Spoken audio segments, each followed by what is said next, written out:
La Cité européenne des scénaristes présente... Une partie de la prospective consiste à imaginer l'improbable, comme il n'y a pas si longtemps, le fait qu'on soit tous confinés chez nous paraissait improbable à beaucoup de gens. Et du coup, c'est trouver des scénarios qui sont improbables et qui permettent de s'entraîner, entre guillemets, à faire face à l'improbable. C'est ce qu'on appelle en prospective le signe noir, et non pas prévoir. La prospective, c'est pas une boule de cristal. La prospective et le scénario.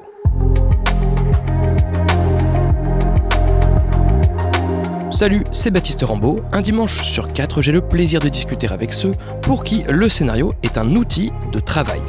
Qu'ils soient techniciens ou employés de bureau, qu'ils interviennent en pré-prod, en prod ou en post-prod, à chaque métier, son rapport particulier au texte. Au secrétaire général pour l'investissement, les gens viennent vous présenter leurs projets et en général c'est plutôt des trucs innovants, ils ont envie de renverser la table ou de bouger des lignes et à chaque fois, pendant les 3 quarts d'heure ou l'heure de l'échange, à un moment donné, il y a quelqu'un qui venait dire oui mais pour faire ça on manque de récit. Des questions d'appropriation par le public. Leur objectif, explorer les futurs possibles pour aider les organisations à prendre des décisions dans ce 11e numéro hors série du podcast et à l'occasion de la 2e édition du concours de prospective Butterfly 2050, opéré notamment par la Cité européenne des scénaristes pour l'État. La parole est à des spécialistes de cette discipline, la prospective. Quel est leur rapport au scénario ? Parce que oui, ils en ont un. À eux 5, mes invités du jour travaillent ou ont travaillé, aussi bien auprès d'étudiants que pour des entreprises privées, que pour des institutions publiques, voire même pour des ministères, à travers des disciplines aussi larges que le spatial, l'innovation, le design, l'armée, la mobilité, l'aménagement des territoires, et j'en passe. Je les laisse se présenter et vous souhaite une bonne écoute en leur compagnie. Cet épisode a été enregistré en juin 2025. Bonjour, je m'appelle Pauline Rocafoul, je suis scénariste. J'ai co-créé la Cité européenne des scénaristes, dont je suis déléguée générale, et une deuxième structure également qui s'appelle S comme scénario. On a lancé avec le SGPI, qui est un service de Matignon, un concours de scénario de prospective auprès des jeunes étudiants. Donc ça a été mon premier rapport avec la prospective, le concours Butterfly. François Germinet, je suis conseiller au cabinet du ministre Philippe Baptiste de l'enseignement supérieur et de la recherche. Et juste avant, j'étais au SGPI, France 2030, et donc j'ai co-fondé Butterfly 2050, chère Pauline, avec Pauline. Pour vous donner un peu de contexte, le concours Butterfly 2050 associe des jeunes ingénieurs, designers et scénaristes pour explorer ensemble des futurs désirables et proposer des solutions innovantes autour de 4 thématiques: prendre soin, vivre ensemble, se nourrir et apprendre.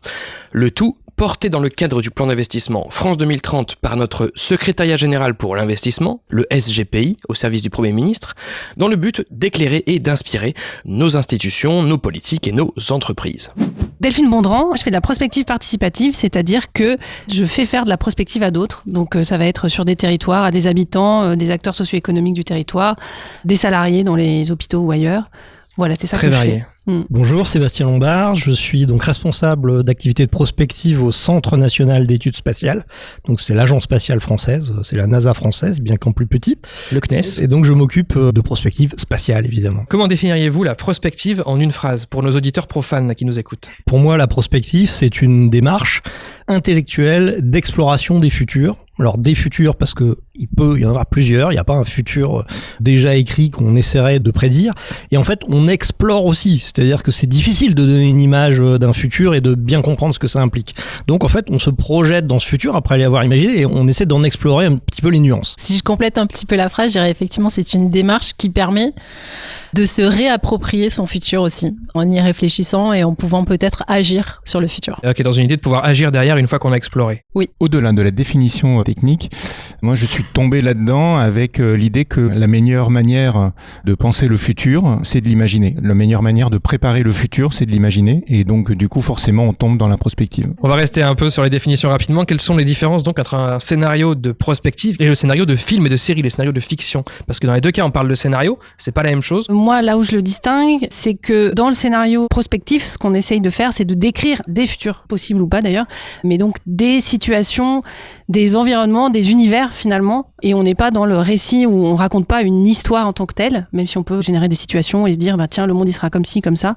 Tandis que peut-être dans le scénario de fiction, mais du coup c'est plutôt Pauline qui répondra là-dessus, on est sur raconter une histoire et comment ça se passe à l'échelle d'individus, de personnages. Moi, on est sur de l'incarnation. Dans le scénario de fiction, on incarne une réalité à travers des personnages, à travers des destins, et ça permet d'immerger en fait le lecteur ou le spectateur dans cette réalité qui peut être difficile à appréhender lorsqu'on lit simplement un rapport de prospective qui décrit certes un scénario de prospective, mais qui est chiffré avec juste des hypothèses et qui n'est pas incarné. Déjà, le scénario de prospective, il s'intéresse au futur.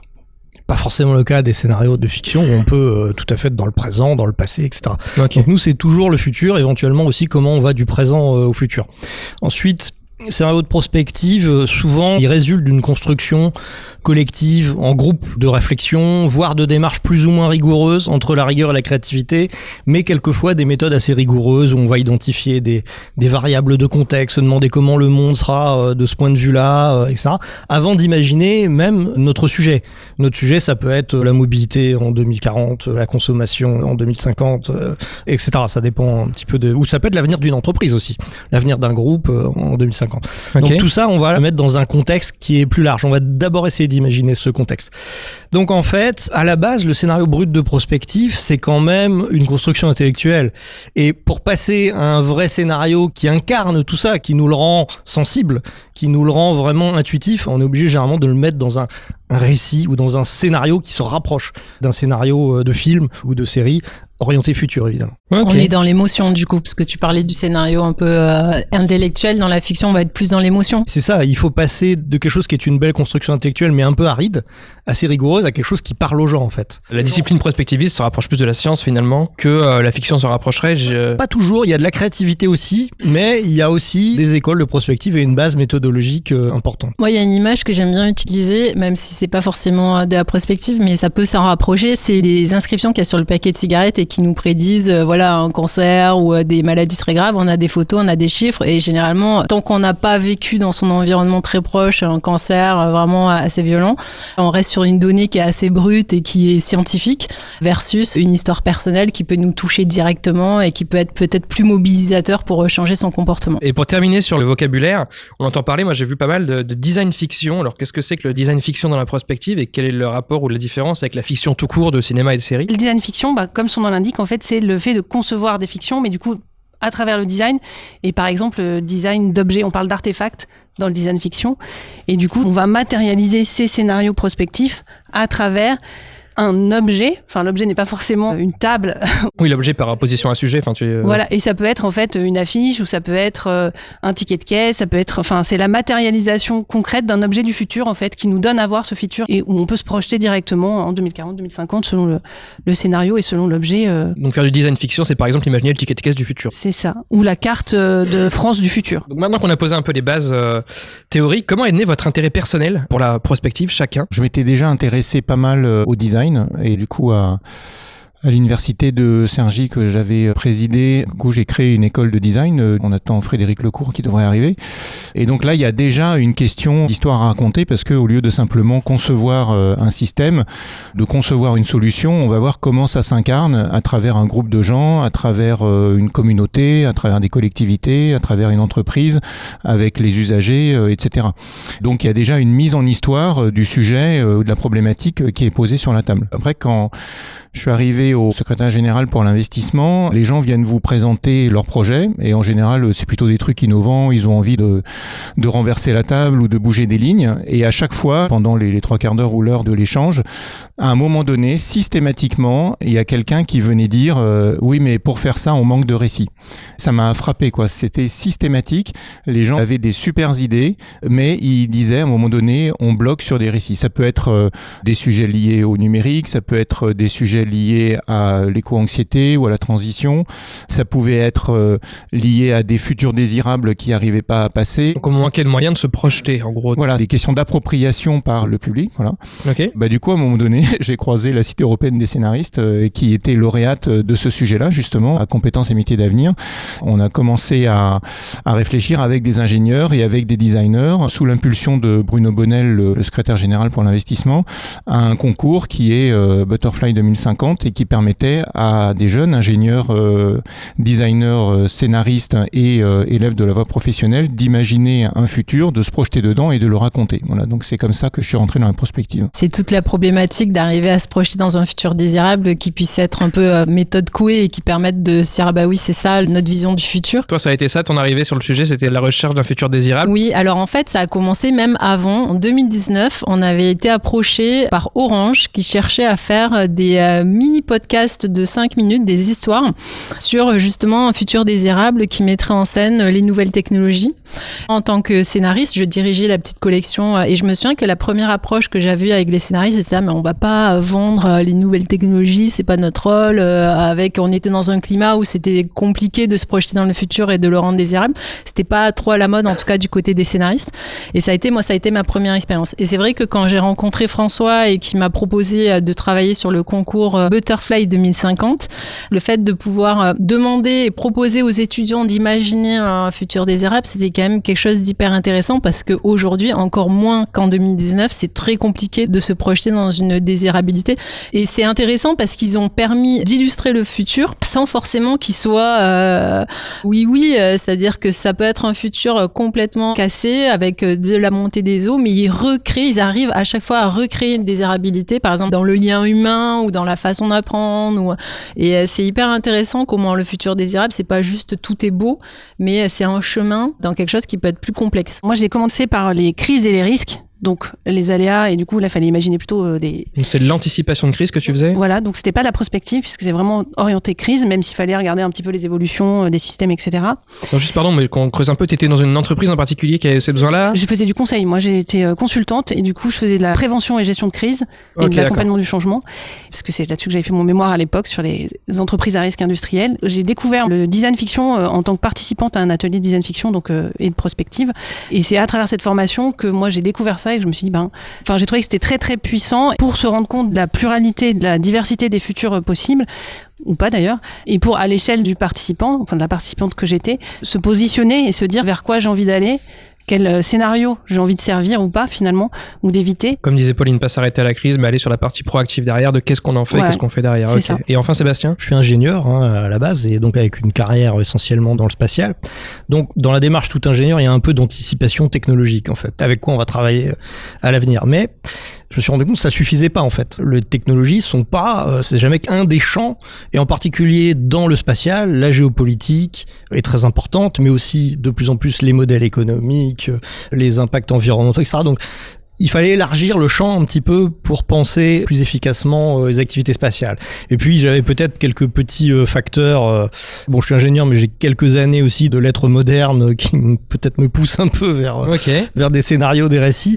Et puis j'ai aussi travaillé à une époque dans un domaine qui s'appelle la sûreté de fonctionnement. Et en sûreté de fonctionnement, eh bien, on imagine des pannes et des scénarios de défaillance. Comment la fiction est venue rencontrer la prospective dans vos expériences personnelles, et plus largement, en général, pourquoi la prospective fait appel à la fiction? Nous, côté CNES, on a toujours un petit peu utilisé la science-fiction. C'est fertile pour nous parce qu'il y a beaucoup de films de science-fiction et d'œuvres de science-fiction sur le spatial. C'est un sujet qui a toujours un peu inspiré les auteurs, les réalisateurs, donc c'est assez facile d'aller chercher du matériau. Et c'est quand même assez pratique, je dois avouer, parce que les auteurs de fiction, on va dire, ils s'embarrassent pas d'un certain nombre de petits problèmes, de petites barrières qui nous rendent impossibles tous les futurs quasiment. Donc en fait, ils se disent bien que ça, c'est une difficulté qui sera aplanie à l'avenir, on n'a pas besoin de s'en occuper. Si vous discutez des mêmes choses avec des experts d'un sujet, ils vont vous dire non, ce sera pas possible. Ils vont même pas envisager. On va pas le faire, c'est même pas la peine de l'envisager. Ils vont penser tout de suite à toutes les contraintes qu'il peut y avoir. La science-fiction prendre un certain nombre de raccourcis. Quelquefois elle a tort, mais quelquefois elle a raison.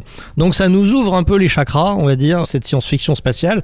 Et donc c'est naturel que on travaille un peu avec la science-fiction. Tous les ans, on analyse 2 films et maintenant une œuvre littéraire de science-fiction spatiale. On en fait une chronique de 10 minutes qu'on restitue par une vidéo. Et donc on s'interroge sur les idées qui sont mobilisées dans ces films. Est-ce que c'est crédible? Est-ce que c'est pas crédible? Pourquoi ce qui est décrit n'est pas arrivé? Qu'est-ce qui a bloqué? Etc. On regarde comment la fiction a mené ou n'a pas mené à aujourd'hui. C'est moins dans une démarche d'aller regarder vers l'avenir. Quand on imagine le futur, qu'on le veuille ou non, on mobilise tout un tas d'imaginaires, collectifs ou pas. Et effectivement, les fictions nous racontent, dans la science-fiction, mais pas que, des visions du futur. Et dans tous les cas, quand on veut réfléchir et faire de la prospective, on mobilise toutes ces représentations-là. Donc je trouve, moi, toujours intéressant dans les ateliers de prospective participative de commencer aussi par les représentations qu'on embarque et du coup se demander quels sont les imaginaires qu'on mobilise, que ce soit de la science-fiction, des films, des séries, des jeux vidéo en littérature ou autres, du Miyazaki à Blade Runner, par exemple, je ne sais pas.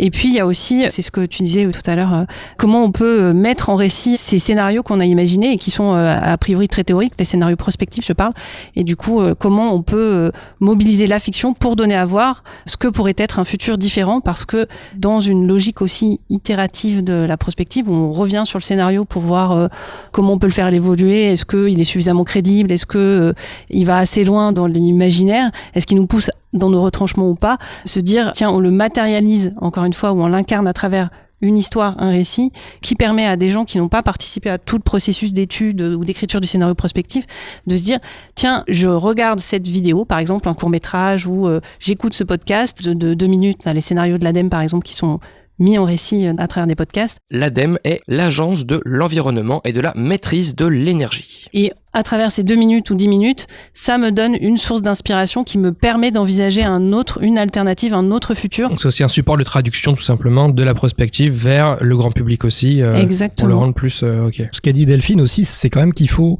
Cette fiction, elle sert à tester le scénario. C'est-à-dire que le fait d'incarner la réflexion prospective dans un scénario ou dans un objet, on a parlé tout à l'heure de design fiction, si votre scénario ne tient pas la route, vous allez rencontrer des résistances en fait. Vous allez mettre au jour des incohérences, des choses qui tiennent pas debout, etc. Donc en fait, cette incarnation, elle a aussi vocation à rendre plus robuste le scénario. À mettre à l'épreuve, ouais. Parce qu'on sait pas où on met les pieds, c'est difficile d'imaginer le futur. Il y a beaucoup de paramètres qui peuvent entrer en ligne de compte. Donc on a besoin de revenir encore une fois de l'intellect à la matérialité d'un récit, avec ses codes, parce que le récit va vous inscrire le scénario dans une dynamique. Il faut qu'il se passe quelque chose, qu'il y ait une action. Il y a une temporalité qui se déroule, alors qu'on par une réflexion, on pourrait donner une vue très statique du futur. Alors que là, on va le mettre en mouvement. C'est pas possible de... D'autant qu'en série ou en cinéma par rapport au bouquin, les bouquins, on peut s'arrêter, faire 10 pages de lore, alors qu'en série et en cinéma, il faut que ça avance. Donc forcément, il faut qu'on dise c'est quoi l'action d'après, c'est quoi l'action d'après. Aujourd'hui, c'est vrai qu'au sein de la Cité, à travers notre nouvelle structure S comme scénario, on commence à réfléchir avec des structures, à faire de la mise en récit pour eux, parce qu'ils ont des rapports prospectifs et ils sont intéressés par faire de la mise en récit. Après, la différence entre la mise en récit telle qu'elle est utilisée en prospective et la fiction telle qu'on la voit au cinéma ou en série, c'est que dans le cinéma et en série, dès qu'on se projette dans le futur, c'est quand même souvent sombre, parce que le rôle de l'artiste ou des scénaristes et des réalisateurs, c'est souvent d'interpeller, de choquer ou alors de faire vibrer, et c'est vrai que le futur est utilisé comme un élément de dramatisation des histoires. Et on a beaucoup de mal aujourd'hui. Il y a quand même une crise des imaginaires, y compris dans le monde culturel et parmi les scénaristes, pour arriver à banaliser un futur qui serait désirable et qui serait presque notre quotidien, et construire une histoire dans ce futur qui est banalisé et désirable. Oui, parce que un des mantras de la fiction, c'est que s'il n'y a pas de problème, il n'y a pas d'histoire. Et donc, voilà. Comment présenter un monde sans problème quand on va écrire des histoires? C'est vrai que c'est l'une des difficultés. Et notamment, on l'a vu dans le cadre du concours Butterfly, où on réunit donc des designers, des ingénieurs et des scénaristes, et ils ont une approche tous très différente. Donc l'ingénieur, quand il y a un problème, il est là pour le résoudre. Donc lui, il comprend pas un problème, ça lui va pas du tout. Donc et le scénariste, il dit ok, il est où le conflit? Il me faut un conflit, il me faut un problème. Qu'est-ce que je dramatise? Où est-ce que je veux des problèmes? Et le designer, il est plus dans la médiation. Donc on va faire que tout ça marche bien. On va essayer de résoudre les petites dynamiques. À cet instant de l'échange, notre 5e invité rejoint la discussion. Et puisqu'on parlait de design, ça tombe bien, c'est son métier. Bonjour, je suis Frédéric Lecourt, je suis designer industriel de formation, j'ai dirigé une agence de design et d'innovation pendant 27 ans et aujourd'hui je transmets. Je suis directeur de CY École de Design basée à Saint-Germain-en-Laye. Et cette école a été co-créée ou créée par François, juste pour reboucler. Ma question c'était comment votre parcours a fait se rencontrer la fiction et la prospective? Moi, j'ai croisé les enjeux de prospective principalement au SGPI et sous 3 angles et je suis loin d'avoir tout résolu et même j'ai rien résolu du tout, mais en tout cas, je me suis aperçu que les enjeux de récit devenaient un verrou qui pouvait potentiellement mener à l'échec le plan France 2030 de réindustrialisation du pays. C'est-à-dire, on prévoit une chaîne d'action sur le nucléaire, sur les nouvelles énergies, sur la décarbonation, etc.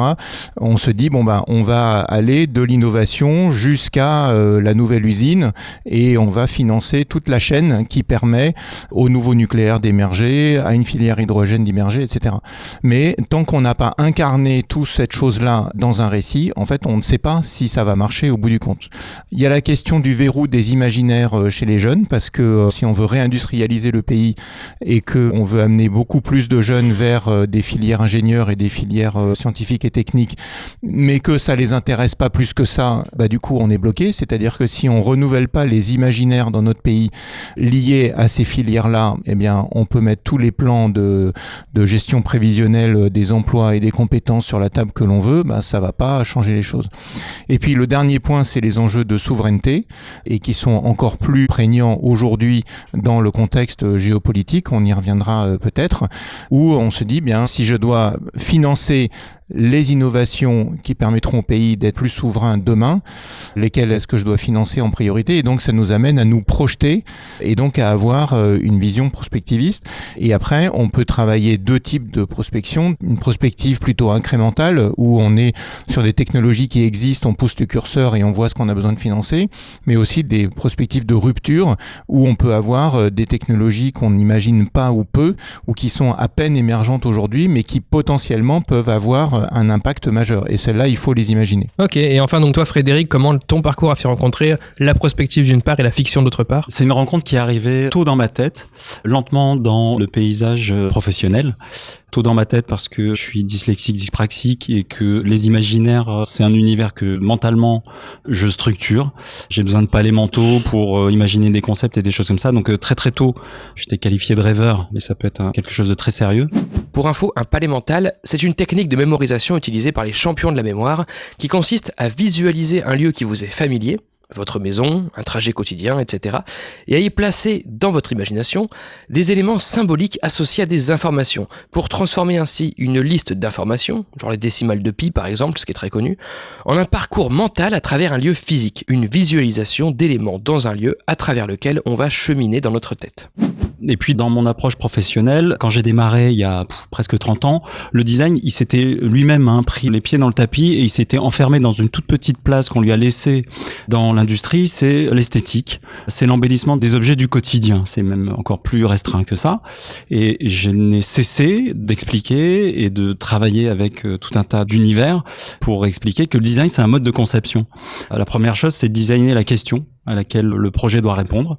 Ça, c'est une phrase facile à dire. Et puis, chaque fois que j'ai lancé cette phrase sur la table, on n'a pas besoin d'un pont, on a besoin d'un moyen de traverser la rivière.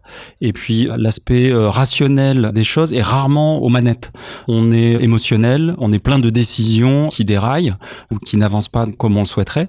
Et à un moment donné, moi, ça m'a semblé absolument évident de se dire qu'en fait, le design, c'est un mode de conception qui intègre l'incertitude. C'est ça, comparé à l'ingénierie. Le design ne répond pas à un cahier des charges. Le design fait avancer un processus par tâtonnement alors que le cahier des charges est incomplet. Donc on sait démarrer la conception, on sait démarrer l'idéation alors qu'on n'a pas toutes les billes.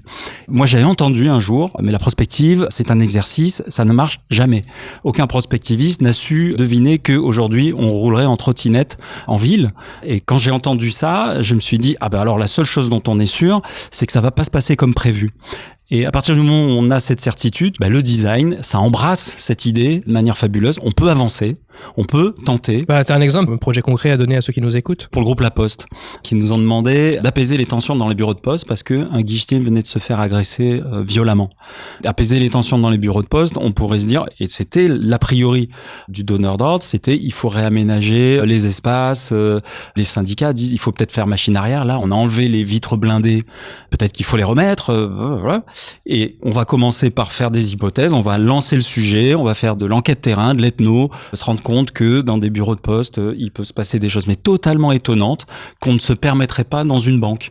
Moi j'ai vu une femme rentrer pour allaiter son enfant et repartir. Vous faites pas ça dans une banque. Là, on peut commencer à se demander, mais quels sont les codes qui autorisent certaines actions dans un espace et pas dans un autre? Alors, il se manifeste un rapport transactionnel en fonction du temps d'attente. Après, est à l'œuvre la symétrie des attentions. C'est-à-dire que plus on a attendu, plus on attend que la personne nous serve derrière, par exemple. Et donc, la mauvaise foi est en jeu. Le sujet, c'est la mauvaise foi. Les gens de mauvaise foi qui attendent plus d'un quart d'heure vont faire un esclandre. Si vous les retoquez tout de suite, il va plus rien se passer. Ça, c'est une hypothèse. On n'en sait rien, hein. Quand on dit ça, on pose ça sur la table, on dit, moi, j'ai remarqué que. Donc là, on met un pied dans l'inconnu. C'est pour ça que je prends ce tout petit exemple, hein, qui est... Oui, non, mais au moins c'est concret, comme ça on arrive à se projeter, ouais. C'est une toute petite chose. Mais si on met une personne à l'entrée avec un outil numérique qui permet de diagnostiquer, tout en évitant la mauvaise foi, si la personne vient pour retirer un colis dont la date de retrait est dépassée, si vous la prévenez, quelqu'un de prévenu, On n'aura pas attendu une demi-heure pour avoir la même réponse une demi-heure plus tard, ouais. Voilà. Et après, on va raffiner. Donc là, on parle de POC, des proof of concept. On fait des tests, on met un objet dans l'espace public et on voit comment ça réagit. Ça peut être un objet social, un objet technique, un objet technologique, et on voit comment ça se passe. Et c'est seulement là qu'on a la vérité de ce que l'on peut projeter. Ça amène sur ma question d'après, qui va être justement des exemples concrets comme ça. Est-ce que vous pourriez me citer toutes les entreprises, toutes les institutions françaises, peut-être pas toutes, mais toutes celles que vous connaissez bien sûr, qui peuvent avoir recours à de la prospective aujourd'hui en France et pour quel usage? Ça peut être confidentiel à certains endroits, non? Ce dont on peut parler, évidemment. Il y a le ministère des Armées. Non, mais il n'y a pas de secret à dire que le ministère des Armées a entamé ce genre de démarche, donc la fameuse démarche Red Team Défense, dont une partie est totalement publique sur Internet. Allez voir les vidéos, les écrits, toutes les illustrations, tout le design fiction qui a été fait autour de Red Team Défense. Le CNES le fait aussi, avec un dispositif de prospective ouverte qui rend public ses résultats, qui s'appelle Spécible. Mais il y a bien d'autres entités. J'ai échangé la semaine dernière avec l'Institut des hautes études du ministère de l'Intérieur, qui fait aussi de la prospective. Dans quel but, par exemple? Il s'intéressait à un sujet de météorologie spatiale et les risques de blackout électrique sur Terre que peut engendrer un phénomène de météorologie spatiale majeur quand même. Il faut vraiment... C'est les éruptions solaires ou c'est les... Voilà, ce type d'événement, mais très on va costaud. jusque-là dans la prospective du ministère de l'Intérieur. C'est quand même, ça permet d'ouvrir le champ quand non, même. Mais comment va réagir le ministère de l'Intérieur si ça se produit? D'autre part, ça n'est pas sans parenté avec des situations qui se sont produites sans orage solaire en Espagne par exemple. On sait toujours pas pourquoi, effectivement. Donc comment vous réagissez dans ces situations de crise? Voilà, commencer à penser à ça, ça peut aider aussi à régler d'autres problèmes. Donc il y a plein d'entités publiques et d'entreprises privées aussi qui le font. Je me souviens encore de Futurible qui a travaillé avec Pasteur par exemple pour définir l'avenir de l'organisation.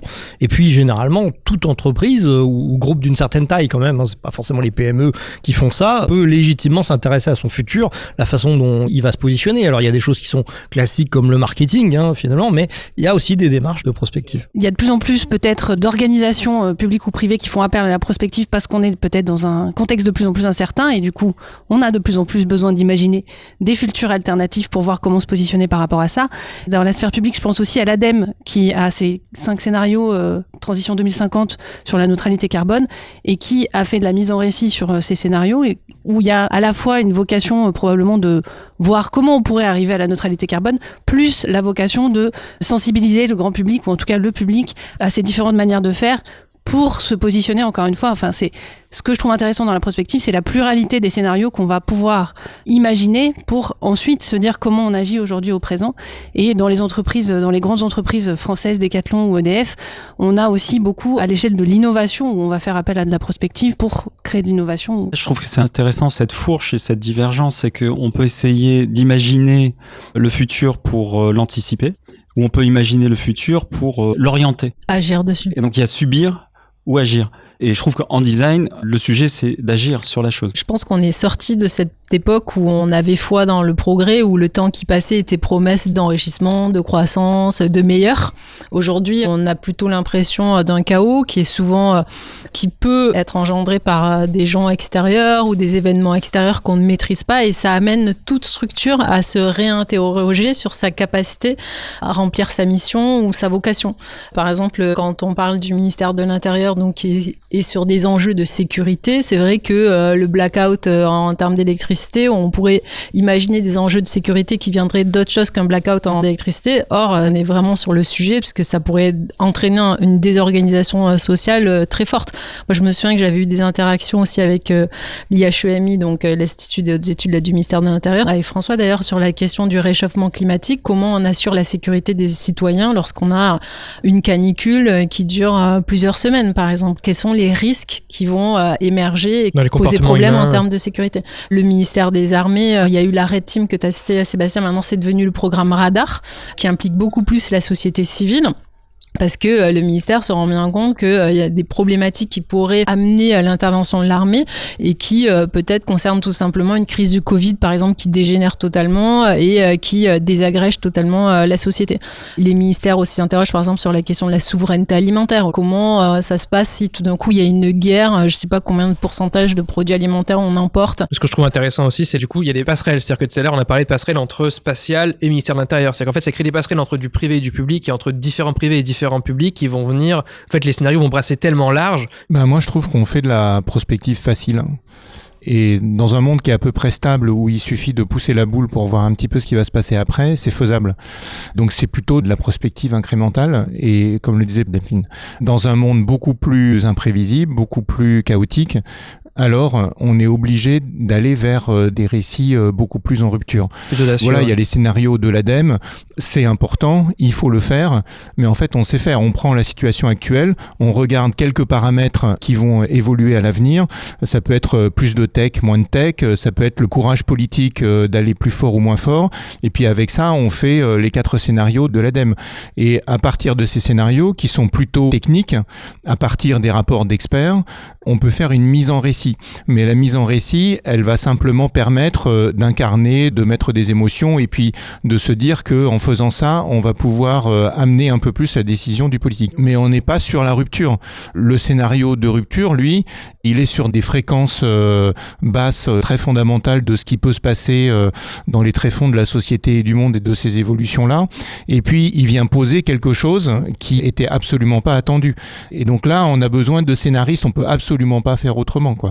Les scénaristes vont pouvoir penser des situations auxquelles tous les experts sur la table et dans les cabinets n'auront pas pensé. Les seuls à avoir poussé le curseur jusque-là, c'est Red Team récemment et puis maintenant le CNES. Okay. Mais sinon, vous prenez, voilà, la Fondation Jean Jaurès, elle fait pas mal de rapports prospectifs et de mise en récit en ce moment. On n'est pas sur des sujets en rupture. Et la situation actuelle fait que, et c'est notre problème, la réalité de ce qui se passe dans le monde est plus en rupture que ce que les prospectivistes avaient prévu. Une partie de la prospective consiste du coup effectivement, que ce soit la Red Team ou son équivalent aux États-Unis ou en Suisse, à imaginer l'improbable. Comme il n'y a pas si longtemps, le fait qu'on soit tous confinés chez nous paraissait improbable à beaucoup de gens. Et du coup, c'est trouver des scénarios qui sont improbables et qui permettent de s'entraîner, entre guillemets, à faire face à l'improbable et non pas prévoir. La prospective, c'est pas une boule de cristal. On n'essaie pas vraiment de prévoir dans quel sens on pourrait aller à ce moment-là quand on travaille l'improbable. C'est ce qu'on appelle en prospective le signe noir. Le moment où on découvre que le signe noir peut exister vraiment parce que ça n'existe pas tant qu'on ne l'a pas vu. Alors si vous ne connaissez pas, la théorie du signe noir, développée donc par le statisticien Nassim Taleb dans son livre du même nom, rappelle la puissance de l'imprévisible. En gros, il stipule que les évolutions majeures sont causées le plus souvent par des événements imprévisibles. J'ai souvenir qu'il nous invite par exemple à nous remémorer les moments dans notre vie personnelle où on a vécu nos plus grands changements, nos plus grands bouleversements, nos plus grandes évolutions, que ce soit d'ordre professionnel, sentimental, financier ou de santé ou peu importe. Eh bien, la plupart du temps, en y réfléchissant, malgré l'impact décisif de ces virages sur nos vies, on ne les avait probablement pas anticipés, que ce soit en positif ou en négatif. Essayez vous-même, c'est amusant.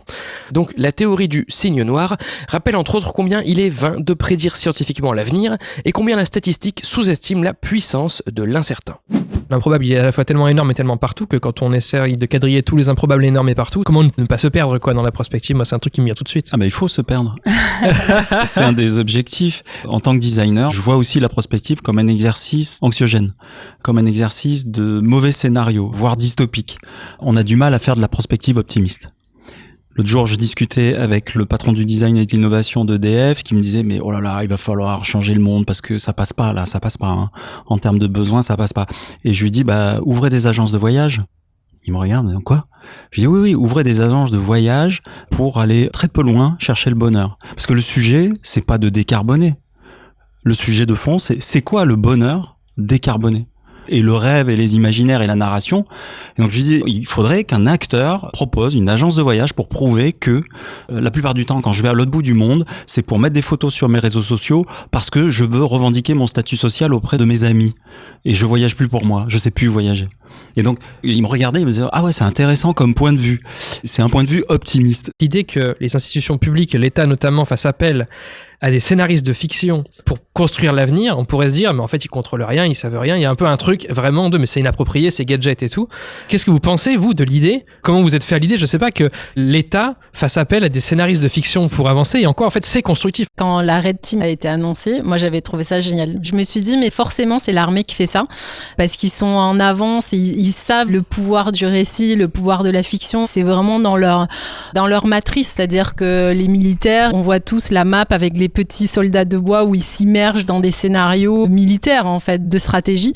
Vraiment, ça, c'est dans leur ADN. Quand j'étais présidente du syndicat des scénaristes, j'avais signé une convention de coopération entre les scénaristes, la guilde, donc le syndicat de scénaristes, et le ministère des Armées pour promouvoir les œuvres de défense. Donc tout de suite, l'armée, en fait, depuis très longtemps, aux États-Unis encore plus longtemps, a compris que la fiction pouvait aider soit à embarquer les gens dans un imaginaire qui permet de promouvoir, on va dire, des sujets de défense ou l'armée, soit carrément d'anticiper des risques ou de prévoir des risques et de pouvoir s'outiller et s'armer en conséquence. Et c'est vrai que sur la Red Team, ce qui est hyper intéressant, on est passé un peu vite dessus, mais c'est vrai que c'est ce que disait François, c'est que quand on est vraiment sur des scénarios du futur, on part pas de scénarios de prospective, on part de une mise en récit, une fiction qui va ensuite permettre de détailler des scénarios de prospective. C'est quasiment à l'envers. C'est inversé, en fait. C'est pas la fiction qui vient incarner, c'est qu'elle vient ouvrir un spectre et duquel on va, en fait, derrière faire de la vraie prospective où on va dire est-ce que c'est faisable, est-ce que c'est possible, exactement. etc. Et les designers et les ingénieurs permettent de faire atterrir aussi ce genre de scénarios qui peuvent être parfois farfelus, hein. Chacun a son rôle. Je trouve ça, c'est intéressant. Je vais peut-être rebondir et dire une bêtise, mais moi, j'avais entendu dire qu'après les attentats du 11 septembre,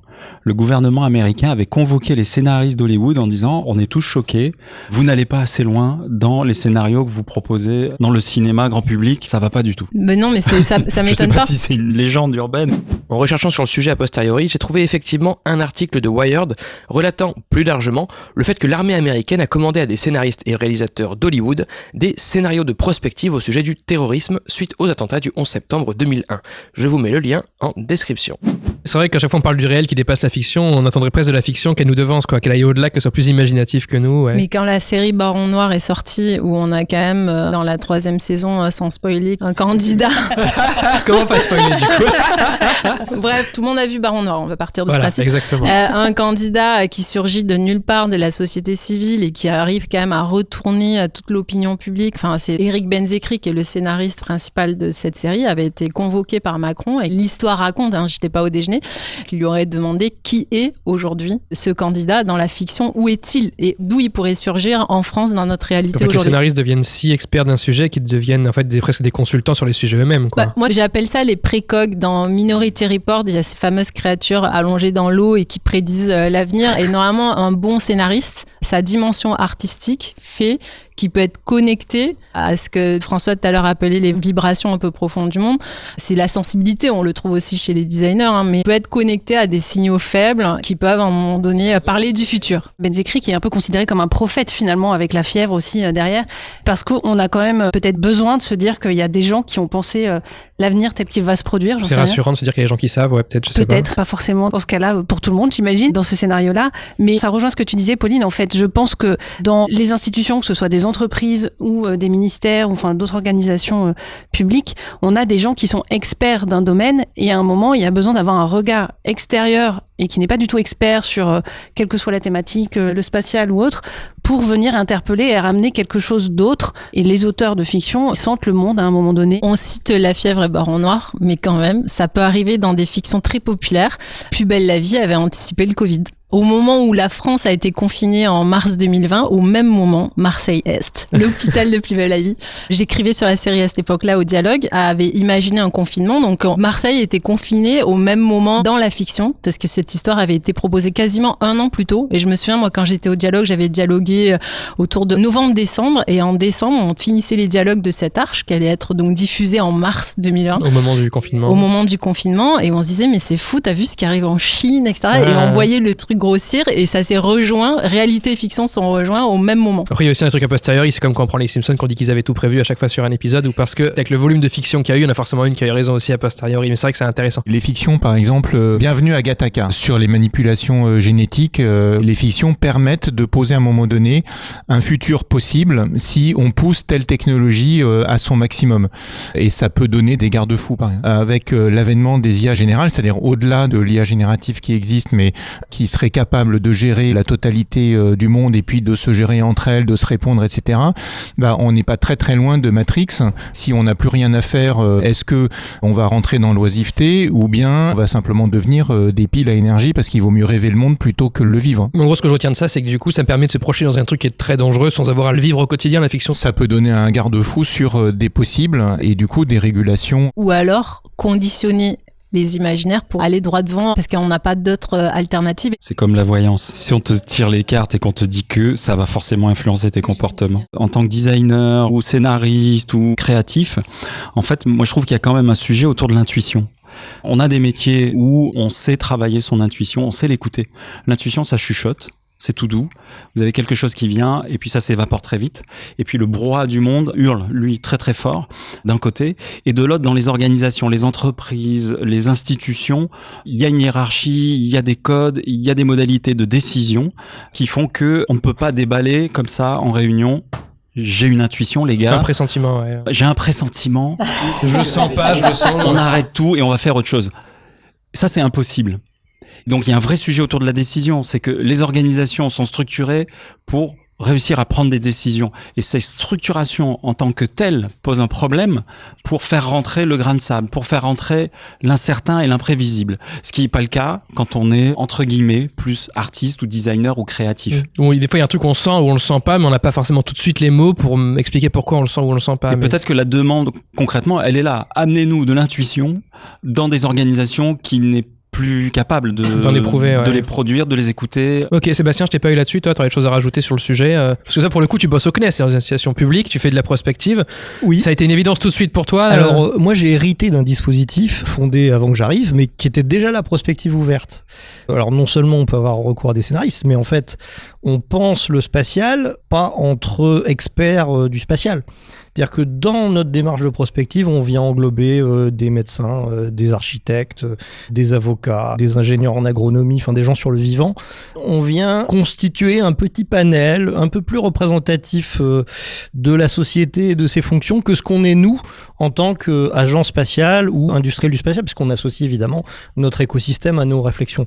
Donc je dirais, dès le départ, on intègre cette idée qu'il ne faut pas penser en silo, mais il faut penser avec des gens qui voient d'autres choses que nous. Puis là où tu rassures, c'est pas on dit des scénaristes, donnez-nous l'avenir, c'est juste ils sont adjoints à plein d'experts aussi, et donc en fait ils sont juste intégrés dans un écosystème, c'est pas non plus quelque chose, on fait pas appel à eux, genre on leur lâche les rênes et montrez-nous l'avenir, que c'est pas l'idée. Non, quoi. Ça donne généralement des meilleurs résultats quand c'est pensé collectivement, c'est quand même un petit peu cadré, mais ça laisse la place à des idées un peu nouvelles, à des choses alternatives. Effectivement, je suis d'accord avec vous.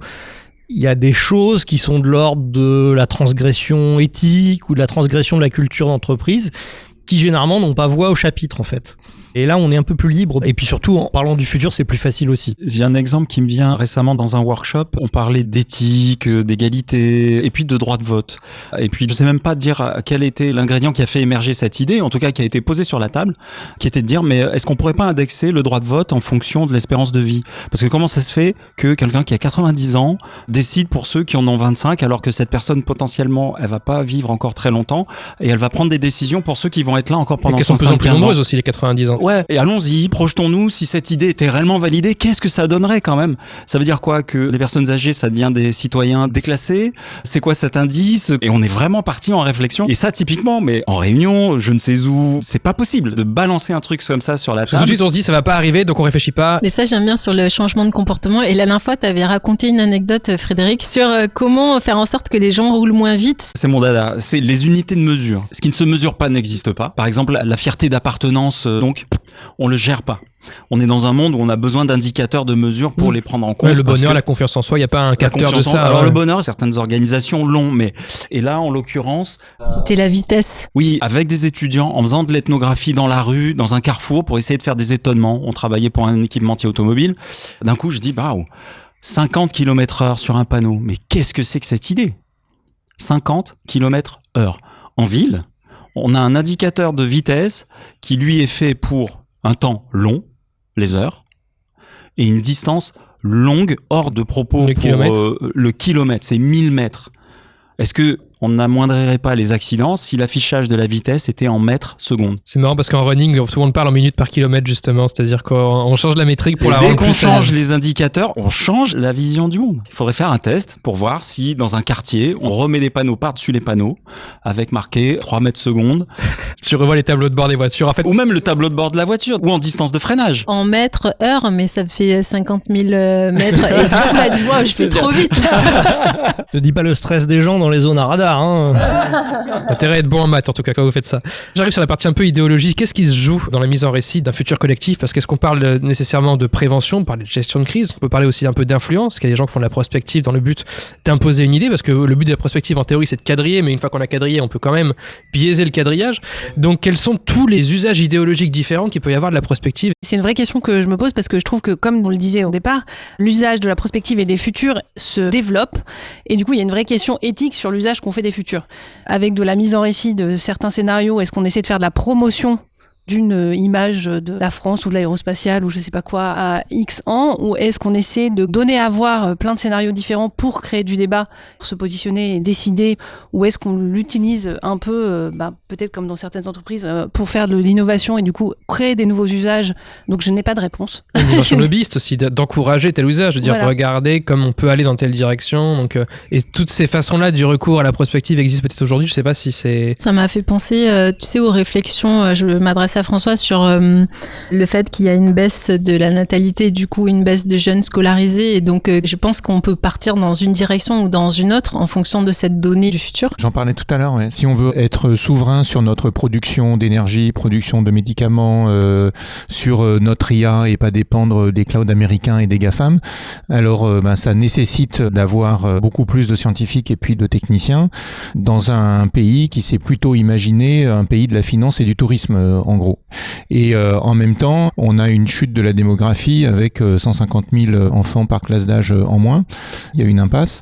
Et donc ça nécessite de forcément encore plus revoir les imaginaires. Pour qu'il y ait usage idéologique, il faut quand même déjà un sujet d'envergure en fait. Allons sur un sujet par exemple. Le mien, c'est le spatial. Donc on peut se demander quelles activités spatiales on veut pour l'Europe à l'horizon 2050. Est-ce que par exemple on veut suivre la compétition entre les Chinois et les Américains dans l'espace, ou est-ce qu'on veut quelque chose de plus mesuré? On considère qu'on n'a pas envie de les suivre là-dessus, que ça vaut pas le coup. Et je pense que le scénario, dans le cas d'un exercice de prospective publique, il permet de communiquer avec le citoyen.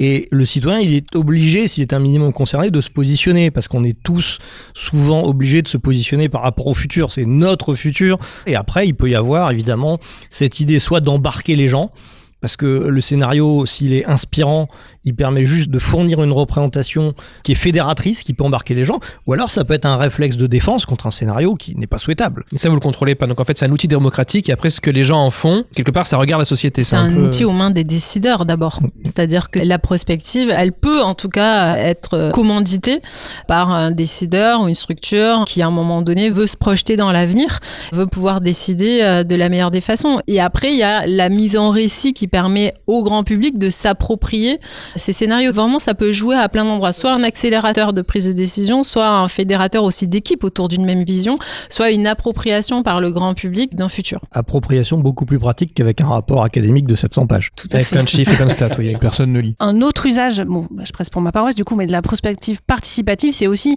à travers la prospective d'aller sentir et sonder les gens où ils en sont par rapport au futur et comment peut-être aussi repérer des signaux émergents, des signaux faibles, on les appelle comme on veut, en allant voir des populations qui sont pas sollicitées habituellement sur l'avenir de leur ville ou de la France ou de je ne sais quoi. Mener une forme d'étude sur comment les gens imaginent, quelles sont leurs aspirations et leurs craintes vis-à-vis du futur et quelles sont aussi leurs nouvelles pratiques, nouveaux comportements.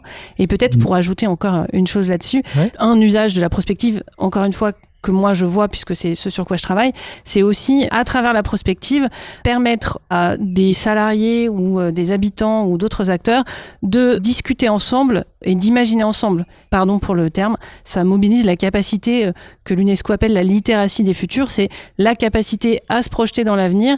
Bon, bah du coup on imagine plusieurs possibles, mais surtout on s'entraîne ensemble à faire face à des situations qui n'étaient pas prévues puisque on sait que ça ne se présente pas comme on l'avait prévu et du coup ça mobilise aussi la capacité un peu d'adaptabilité. C'est pas juste imaginer, collective. c'est imaginer ensemble. Donc il faut un vocabulaire commun, il faut un imaginaire commun, il faut réussir à... C'est quand même beaucoup plus vaste. Et des valeurs communes aussi. J'avais un exemple qui me vient de dérive, c'est quand on a des acteurs du spatial privé qui vous racontent qu'on va aller sur Mars.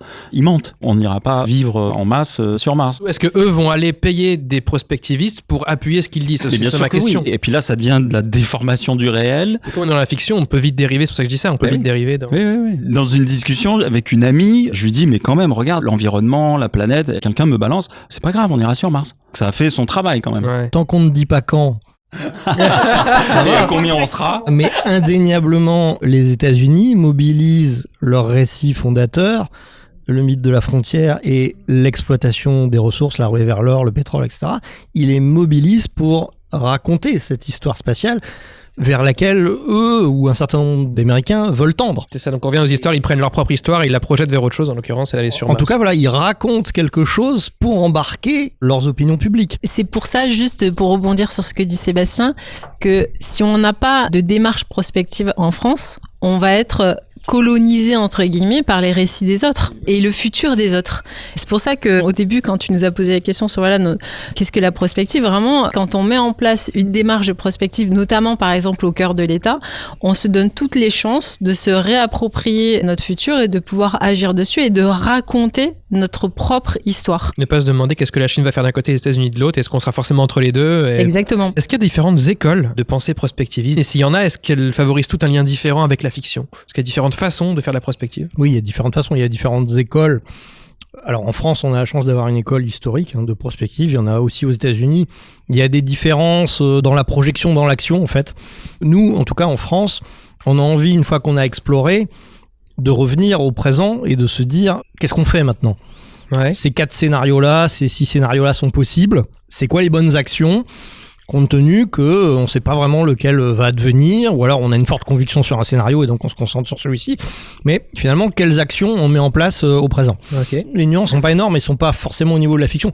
Après, il y a plusieurs praticiens de la prospective qui vont être soit très rigoureux, soit beaucoup plus créatifs et donc faire un usage de la fiction qui peut être un peu plus marqué ou en fonction des méthodologies qu'ils utilisent. Donc c'est une question de curseur aussi, entre combien de fiction on met et combien de science on met dedans, c'est ça si je comprends bien? Oui, aussi, j'appelle par pas exemple. ça science, mais plutôt la méthodologie sous-jacente à la fiction. Est-ce qu'elle est très rigoureuse ou est-ce qu'on s'autorise de faire par exemple un brainstorming et de dire c'est quoi les bifurcations majeures qu'on peut imaginer sans trop de méthodologie finalement, mais en reposant sur l'intelligence collective d'un groupe de personnes bien choisies. Il y a un positionnement sur ce que moi j'appelle le dosage créatif qui va osciller entre le possible et le plausible. Ouais. Après, il y a du design fiction où là, c'est un pur exercice de ça va pas arriver. Par contre, c'est intéressant d'un point de vue intellectuel de mener cette réflexion. Et là, on a les roues qui décollent du sol et c'est pas grave. C'est comme une expérience mentale. Donc là, la question du plausible se pose moins. Donc en fait, là, c'est un autre curseur, c'est la curseur de combien il y a de chances que ça se passe ou pas, quoi. Oui. Et d'expérience aussi, j'invite à chaque fois les designers, quand ils travaillent sur ces sujets, à faire un dosage créatif. Parce que c'est très compliqué quand on a des interlocuteurs de comprendre quelle est leur capacité d'acceptation ou de compréhension, parce qu'on a tous des imaginaires différents, on a tous des cultures différentes, et du coup le dosage créatif, lui, il permet de balayer ce qui vous semble, vous, un petit pas, pour d'autres va représenter un grand chamboulement, ou pas du tout. Mais en tout cas, pour réussir ce type d'exercice, moi j'adore avoir des propositions qui montent un escalier comme ça, vers de plus en plus d'audace, de disruption, de divergence, de perte de repères. Si on se dit qu'on a une dizaine de repères qui vont nous permettre d'avancer sur un sujet, au début de l'escalier, on en chahute un ou deux, puis à la fin, on en a 9 sur 10 qui sont complètement déroutants. Ça permet en fait de soulever aussi une question sur la raison d'être de l'exercice. Est-ce qu'on veut voir un peu ou beaucoup très différemment ou très différemment? Parce qu'il y a aussi une question dans la fiction, quand on écrit des scénarios de fiction, de films, de séries, c'est qu'est-ce que tu mets comme dose d'étrangers, d'ovnis, et qu'est-ce que tu mets comme dose de familiers. S'il y a trop de familiers, on s'ennuie, on connaît tout, mais s'il y a trop d'ovnis, on sait pas où on est là-dedans, etc. Il y a toujours cette question du dosage, qui du coup se présente aussi en prospective, qui est à quel point on se projette dans quelque chose qu'on ne connaît pas, et à quel point est-ce qu'on arrivera du coup à le communiquer, à s'y projeter ou pas. C'est un peu l'exercice aussi en design fiction, c'est d'avoir un espèce de repère du quotidien ou qui rappelle aujourd'hui, mais où on est complètement décalé. On va prendre une situation, par exemple le petit déjeuner, et montrer en quoi c'est complètement différent, mais où il faut qu'il y ait aussi une forme de repère. Mais sur le dosage créatif, j'interviens à l'EM Lyon pour un module qui s'appelle Futur Durable, donc c'est un module de prospective pour les étudiants de première année de l'école de management de Lyon. Ce que je trouve intéressant, c'est comment ils prennent le sujet. On leur fait suivre toute une démarche de prospective où on leur demande d'abord de comprendre quelle est la vision du monde de l'entreprise. Ils travaillent toujours sur un cas concret, donc comment l'entreprise se positionne par rapport à l'avenir et à quoi elle pense contribuer. Puis on leur demande d'étudier, faire vraiment une forme d'exploration des futurs. Donc c'est quoi les facteurs de changement qui peuvent intervenir dans cette entreprise-là. Enfin bref, ils ont toute une étude à faire et quand on arrive à la fin, ils ont le scénario prospectif à faire où on leur demande là de raconter quel est un scénario pour eux plus ou moins probable et d'expliquer quelles sont les différentes étapes qui ont mené là. Et à la toute fin, on leur demande de faire une mise en scène de ce scénario prospectif.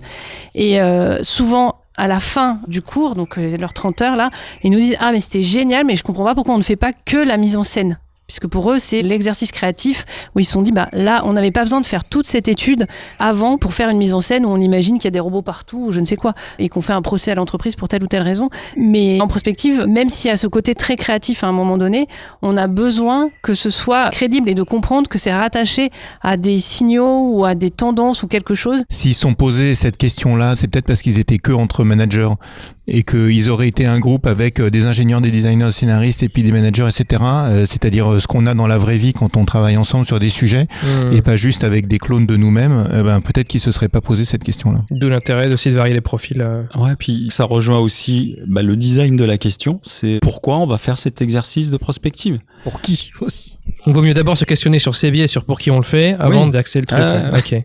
Qu'est-ce qui vous importe, vous, personnellement, le plus dans un scénario de prospective? Ça va dépendre de avec qui je fais ce scénario prospectif. Donc si c'est des étudiants, moi j'ai besoin qu'ils aient compris que ce qu'on leur demande, c'est de créer des problèmes, trouver des problèmes, ce que tu dis en designant la question, et non pas trouver des solutions, ce qui est pas évident pour eux. Ou dans Butterfly, c'était ça en fait. Souvent pour les étudiants, ça pouvait être compliqué de problématiser et aussi de se rendre compte que même si on fait appel à l'intuition, ce n'est pas que de l'intuition. Comme on est dans un exercice qui n'est pas un exercice purement d'imagination et qui n'est pas déconnecté du présent, à un moment, j'ai besoin qu'ils raccrochent au présent. Donc ce public-là se dise, tiens, mais du coup, par exemple, si on imagine que demain, sur l'alimentation, on est complètement autonome, etc. Où on a plein, parce que c'est quelque chose qu'on a vu pas mal dans les scénarios de Butterfly 2050, de communautés locales.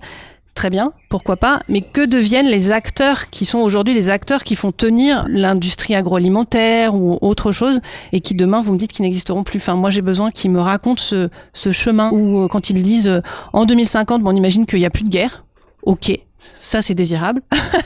Mais du coup, comment on fait pour y arriver et quels sont, selon eux, les signaux qui aujourd'hui peuvent nous laisser penser que c'est éventuellement plausible. Mais quand je suis avec des habitants ou des membres de CODIR, là, plutôt en situation de travail, les gens, ce qu'on a besoin de faire, c'est de les amener plus dans l'imagination et dans le côté disruptif parce qu'ils sont peut-être déjà trop rationnels ou trop raccrochés à une forme d'expertise. Et là, c'est autre chose qu'on va chercher à activer. Ça dépend de qui est en face aussi. Ouais, voilà. Moi, ce qui me fait jubiler, c'est de trouver un petit caillou, là, un petit grain que personne n'avait envisagé. Et d'un coup, de le poser sur la table et dire, mais regardez ce truc-là. Et les fois au milieu de la pièce. Ouais, et puis ça peut avoir un effet papillon considérable et puis avoir des effets de bord et ainsi de suite.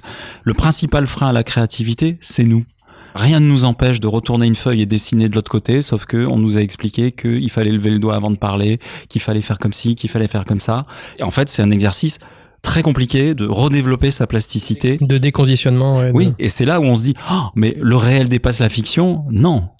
C'est juste que nous, là, le fait que on soit paisible, qu'il se passe rien, on s'attend pas à ce qu'il y ait un grand boom à l'extérieur, mais on est dans une situation d'une rareté dans l'histoire de l'humanité qui est atypique.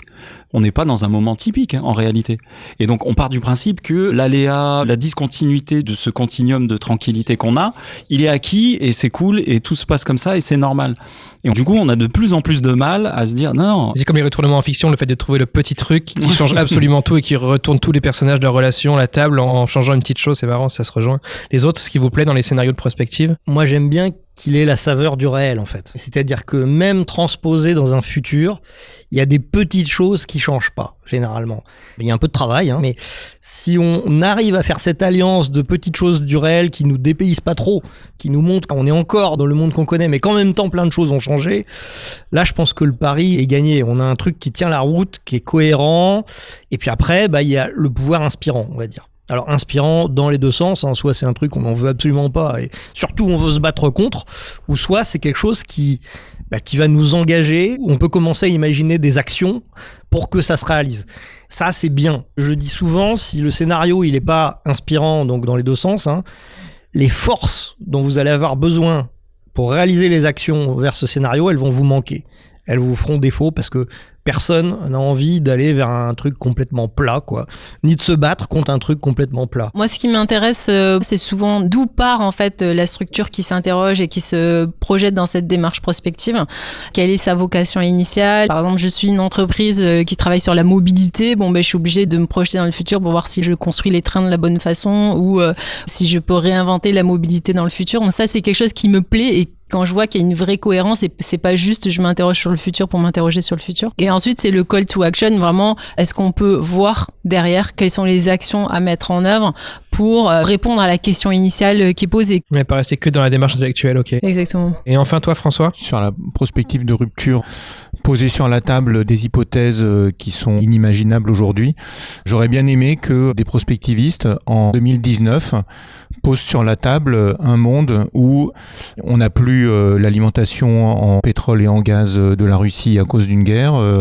On est obligé de repenser toute l'industrie pharmaceutique parce qu'il y a eu une crise mondiale du Covid. On est obligé de repenser toute notre stratégie de l'armée et du spatial parce que les États-Unis potentiellement peuvent se retirer de l'OTAN. On est obligé de repenser complètement le marché international parce que il y a des droits de douane qui peuvent revenir alors que personne n'imaginait.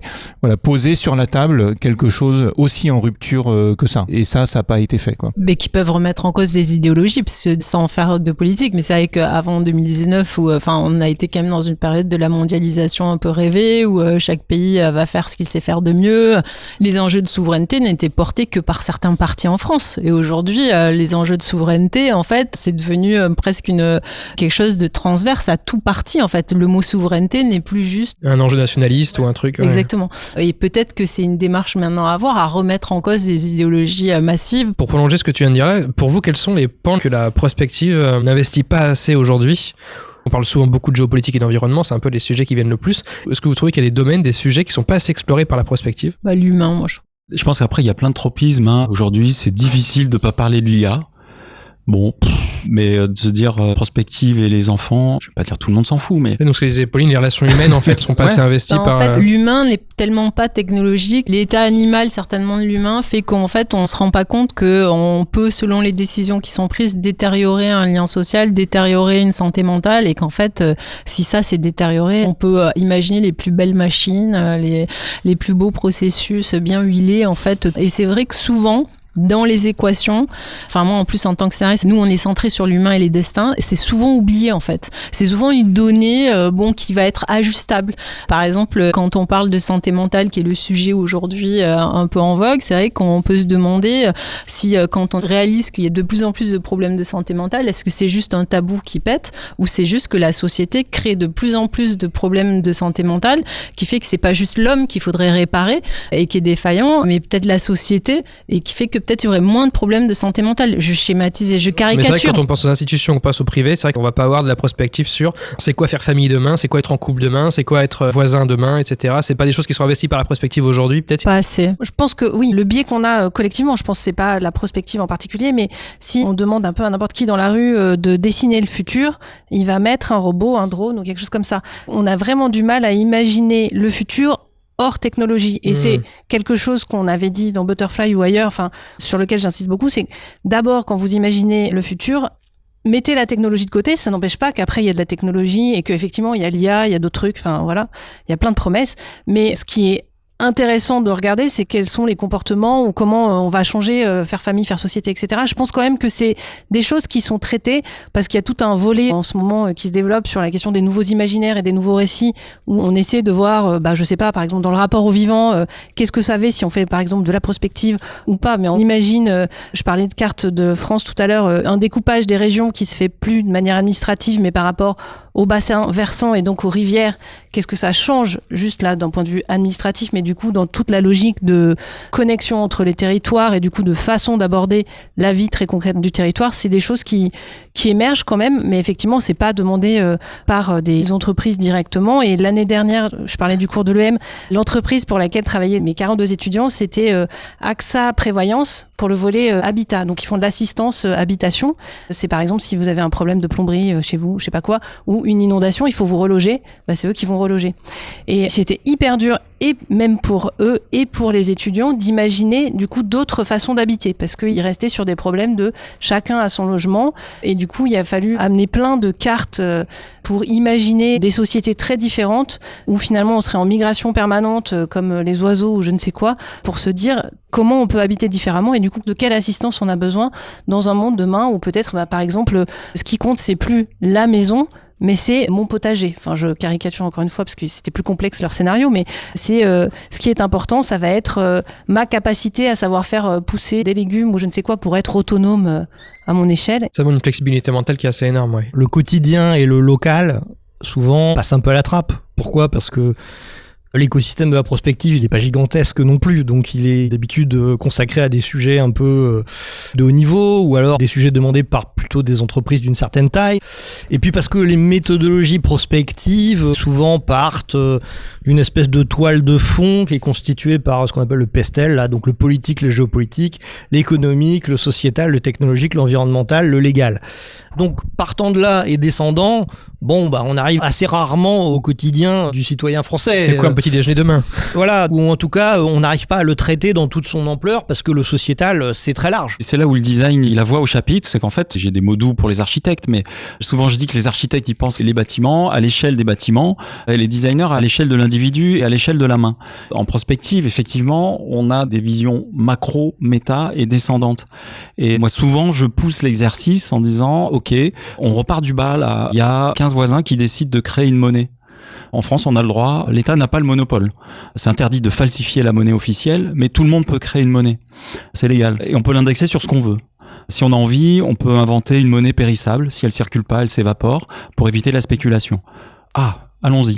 Et qu'est-ce qui se passe si des initiatives extrêmement restreintes, locales et individuelles prennent le pouvoir ? Oui. Une partie du travail de prospective, c'est aussi d'aller chercher ces comportements émergents qui pourraient être des signaux de changement de fond ou qui pourraient être des nouveaux faisceaux d'indices pour des entreprises, par exemple, qui n'ont pas pensé à cette dimension-là, où on peut se dire, tiens, on va partir de ce signal-là et on va le tirer à fond. On est tellement habitué à une certaine manière d'être en société et de faire société qu'on est capable de le vivre mal et de s'auto-justifier sur le fait que rien d'autre n'est possible. Et donc là, à partir de signaux faibles que peuvent être une vague de suicide ou un mécontentement majeur, des grèves absolument monstrueuses ou etc., ou bien une révolte des campagnes avec leurs écoles qui ferment par exemple, on peut essayer de poser sur la table un scénario qui est complètement différent. On sait qu'avec la baisse démographique, on va avoir entre, peut-être 5000 écoles qui vont fermer dans les campagnes. À chaque fois qu'il y a des écoles qui ferment dans les campagnes, eh bien c'est des maires qui sont pas contents, des familles, de l'exode vers les grandes villes, et c'est exactement le contraire dont on a besoin. Et donc on peut se dire comment est-ce que je peux imaginer des écoles qui fonctionnent différemment avec des retraités, des associations, des collectifs qui commencent à imaginer à venir seconder le professeur qui va pas être là tous les jours. Mais donc ça veut dire casser par exemple le sacro-saint dogme de un prof, une classe.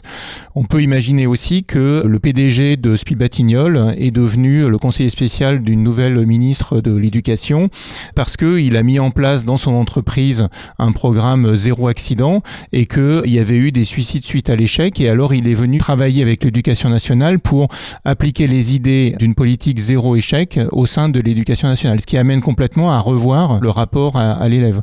On pourrait avoir une manière de revoir complètement les rythmes et puis les contenus éducatifs avec beaucoup plus de sport et de culture, alors qu'aujourd'hui c'est pas possible parce qu'il y a le programme, et se dire avec ça on a réussi à lutter contre l'addiction aux écrans, contre la viralité des fake news, etc., et puis créer une immunité collective.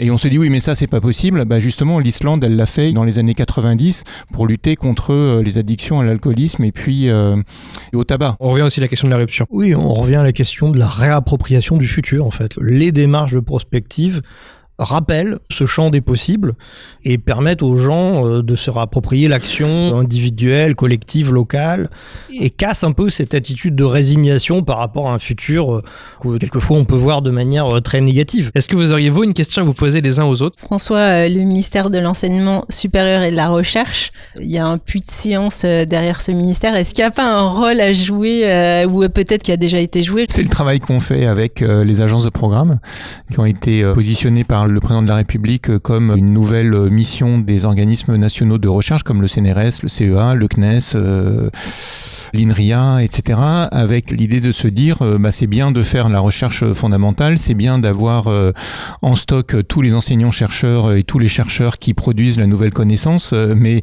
ça serait bien d'exploiter au maximum cette richesse-là pour pouvoir enrichir des scénarios futurs et travailler la souveraineté de demain. Donc à partir de là, on a commencé à travailler avec ces nouvelles agences de programme sur des thèmes donnés, donc comme l'énergie, le numérique, les nouveaux composants, le climat, la biodiversité, de se dire mobilisez vos chercheurs pour accompagner des scénaristes qui vont pouvoir non plus tirer le trait, mais commencer à penser des scénarios en rupture. Moi, la question est collégiale. Je voulais savoir si vous aviez une perception de ce positionnement prospectif fiction finalement ailleurs en Europe.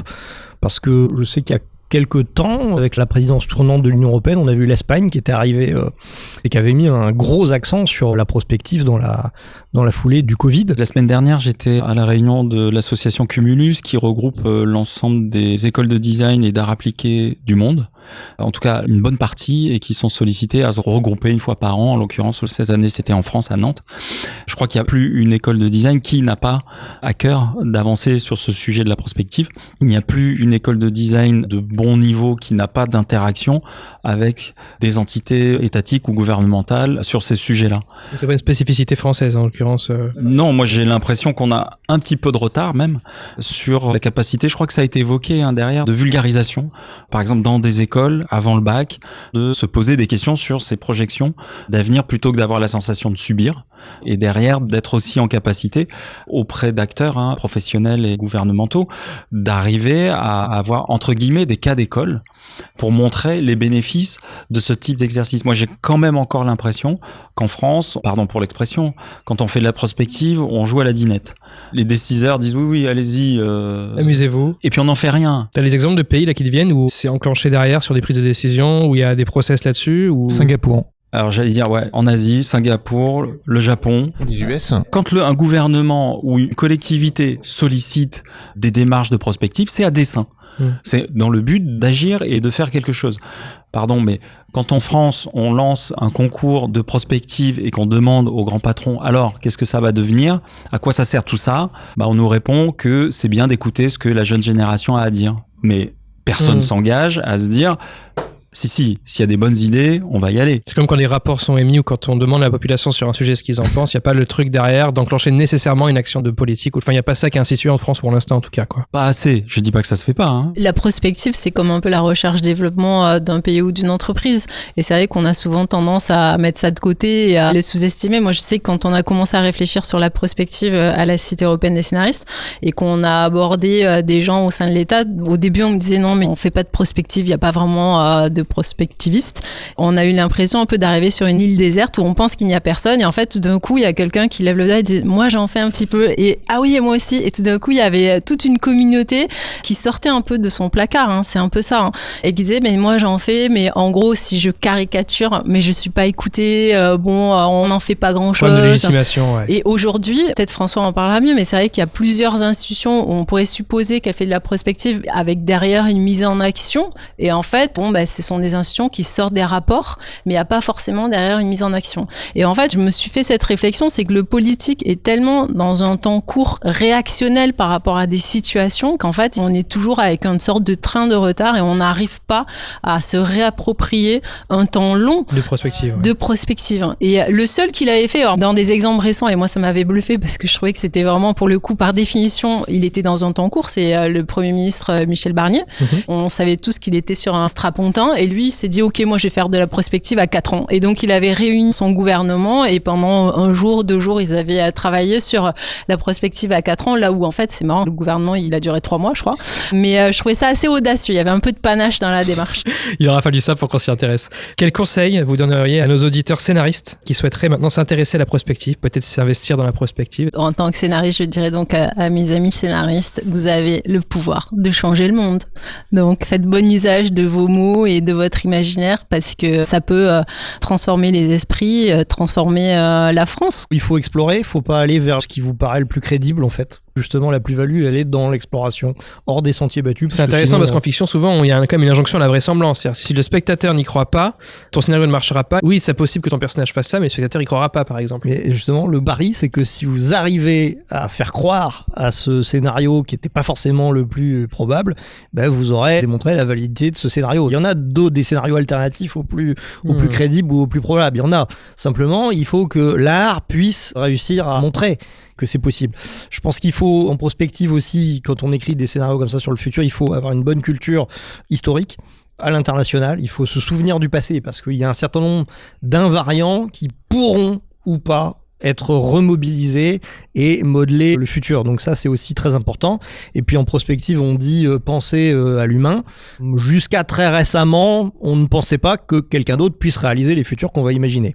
Bon, ça pourra peut-être changer, nous verrons, mais pour l'instant, c'est toujours les humains qui réaliseront ces futurs. Okay. Donc penser à l'humain dans les scénarios, mais ça, je pense que les scénaristes de fiction et de films sont hyper sensibilisés à ça et c'est là qu'ils apportent quelque chose, justement. Je veux juste rebondir sur la question de la crédibilité ou pas crédibilité. Il y a un super pouvoir, entre guillemets, que peuvent avoir les scénaristes ou les réalisateurs, ceux qui font des films.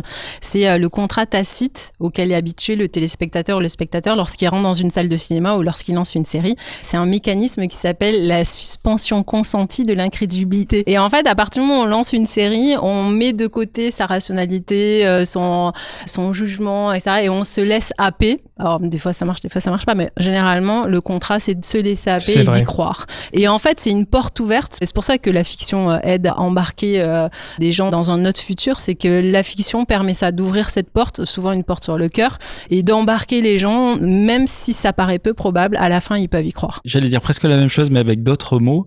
On s'en fout, enfin, moi, je trouve, du possible. Et on peut décréter un dogme d'entrée. On est dans un monde où, aujourd'hui, on est plutôt méfiant, je crois. Les humains sont plutôt méfiants. Bon, on est dans un monde où tout le monde fait 100% confiance à tout le monde. Qu'est-ce que ça donne comme histoire ? C'est presque aussi comme un POC. Je reviens sur mes proof of concept. Sur le papier, on se dit jamais les gens feront ça. Le passé nous a prouvé que. Et puis en fait, quand on met les gens en situation, ils sont OK. Tout à l'heure, on parlait d'exemples. Moi, j'ai beaucoup bossé à un moment donné dans l'hôtellerie parce que Airbnb challengeait tout ce petit monde. Ils ont failli d'ailleurs tuer cette industrie. Et on a fait des POC dans des hôtels, dans des vrais hôtels, avec des vrais gens qui venaient vraiment, ils avaient réservé une chambre et on leur disait bonjour, ça se passe plus comme avant. Si vous n'êtes pas OK, on vous reloge. Mais sinon, les draps, ils sont là pour faire votre lit. Pour faire à manger, la cuisine, elle est là. Il y a la machine à laver à réparer. Voilà, on était en train de tester un hôtel autogéré. Sachant que le sujet qu'on avait tiré, c'était l'ennui. Dans les hôtels, on s'ennuie. Et donc, on a pris comme parti de dire, si on crée des embûches, ça va être une super expérience. Parce que quelqu'un en workshop a dit, moi, mon meilleur souvenir de vacances, c'est que quand j'ai fait une randonnée, Gérard, il s'est pété la jambe, on a dû le porter, 10 ans après, on en rit encore. Et là, on s'est dit, mais c'est quoi, c'est quand même, cette personne nous raconte que son meilleur souvenir, c'est une galère? C'est toujours ça, les aventures. Allons-y, on va créer des galères. Et on a fait ça à Lille, dans un vrai hôtel. Eh ben, les gens, ils ont pris leurs bras, ils étaient OK. On proposait des remises à chaque fois qu'ils faisaient des actions pour gérer l'hôtel. Personne n'a voulu des remises. C'est pas l'argent de moteur. Et le réel, mais franchement, on est prêt à faire des choses. Sinon, l'innovation serait impossible. Tant qu'on l'a pas essayé, on n'y croit pas, quoi. Mais non, sinon, on pourrait pas innover. Parce qu'en fait, on serait tous OK avec l'état actuel des choses et on n'en voudrait pas plus. Et quand on interroge les gens, est-ce que vous êtes prêts à faire votre lit dans un hôtel? Ils vous disent, jamais de la vie. Je vais pas à l'hôtel pour faire comme à la maison. Mais t'arrives, on te dit c'est ça. Et puis en fait, à la sortie, les gens te disent « Ah, c'était cool parce que finalement, j'ai rencontré Gérard, on a rigolé et puis j'ai passé un bon moment parce que d'habitude, je suis tout seul, je suis en déplacement pro et je me fais chier. » Voilà, le fond, c'est créer du lien et personne n'est capable de l'avouer. Okay. Et donc, faut être audacieux, faut faire des scénarios où le scénariste lui-même, il se fait un peu peur. Si on est sûr que le truc, ça va faire une bonne histoire, moi, je pense que c'est pas une histoire prospective. Je parlais de Matrix tout à l'heure, hein, on se rappelle que il disait on avait construit une première matrice où tout se passait bien, ça a été une catastrophe, ça a pas marché, ça produisait pas d'énergie. Donc on a fait un deuxième monde où c'est dur, et là ça marchait du feu de Dieu, quoi. Du coup, je reviens sur ma phrase du tout début, c'est-à-dire la meilleure manière de préparer l'avenir, c'est de l'imaginer. Et il y a quelques années, c'était pas ça. Et il y a quelques années, c'était le monde des ingénieurs et puis des managers et du coup de la technocratie aussi. La meilleure manière de préparer le futur, c'est de l'améliorer. C'est-à-dire, on prend ce qu'il y a, on voit les machins qui marchent pas, on rafistole, il y a un nouveau truc qui arrive, on le greffe dessus, et puis on y va par incréments comme ça. Et là, on arrive dans une telle zone d'imprédictibilité que améliorer le présent, rafistoler, se dire on va faire un peu plus d'écologie ou de machin, ça suffit pas. On est obligé d'imaginer le futur. Donc du coup, le monde de demain, c'est le monde des scénaristes. Bravo à vous, vous avez choisi le bon métier. Il faut imaginer. Et enfin, Delphine, mot pour les scénaristes. Déjà, les scénaristes ont une bonne culture cinématographique, je suppose. Enfin, en tout cas, vous passez du temps à regarder des films ou lire des livres ou je ne sais pas. Donc, tout ça aussi, c'est un apport sur la première phase d'exploration des imaginaires où je pense que les scénaristes ont déjà des choses à apporter, ne serait-ce que par leur culture. La documentation, ouais. Ouais, voilà. Et après, quand on imagine des scénarios prospectifs, on est plutôt souvent, c'est de la description de monde. Donc, on peut être très sur ce qui se passe, comment ça marche, etc. Et à un moment, je crois que les scénaristes peuvent nous aider à faire des déclencheurs ou des débuts d'histoire qui sont plus intéressants que souvent ce qu'on voit, enfin en tout cas ce que je vois passer quand on essaie de mettre en récit des scénarios prospectifs ou de donner à voir des scénarios prospectifs, ça va être souvent une personne âgée et une personne plus jeune qui discutent. Bon, parce qu'on n'est pas scénariste et donc du coup on fait un truc simple où on a juste 2 générations pour nous faire comprendre que le monde a changé, etc. Et je trouve que c'est moins puissant que des scénarios que j'ai pu voir de courts-métrages sur la santé ou sur d'autres choses qui sont un peu de la science-fiction, mais qui donnent à voir directement par la façon dont est amené le récit une histoire très forte. Et c'est aussi ce dont on a besoin en prospective, je pense, pour inspirer les gens et les décaler. Juste un dernier point pour nos amis scénaristes, c'est que la prospective, ça me semble être un super levier pour lutter contre l'IA. J'ai l'impression qu'aujourd'hui avec l'IA, on a une peur bleue. Vu qu'elle se base sur l'existant. Et oui, donc pour moi, le monde, il y a une ligne d'horizon. En dessous, c'est tout ce qu'on connaît, c'est toute la donnée, toute la data, elle est sous cette ligne d'horizon. L'IA ne peut pas aller au-dessus. Elle fait avec ce qui existe. Et la prospective, c'est justement cet exercice d'essayer d'aller au-dessus de cette ligne d'horizon du connu. Vous aurez du boulot en prospective. L'IA le prendra pas. Mais oui, c'est un antidote. Merci à tous les 5 pour vos réponses. Merci. Merci. Merci. Merci. Merci. Si vous souhaitez approfondir le sujet de la prospective et prolonger cet épisode, je vous encourage vivement à lire les articles et interviews proposés par la scénariste Pauline Mauroux dans notre revue de la Cité sur Internet, lien en description. Pauline Mauroux à laquelle on doit d'ailleurs l'incontournable newsletter sur l'écriture Tchic Tchac.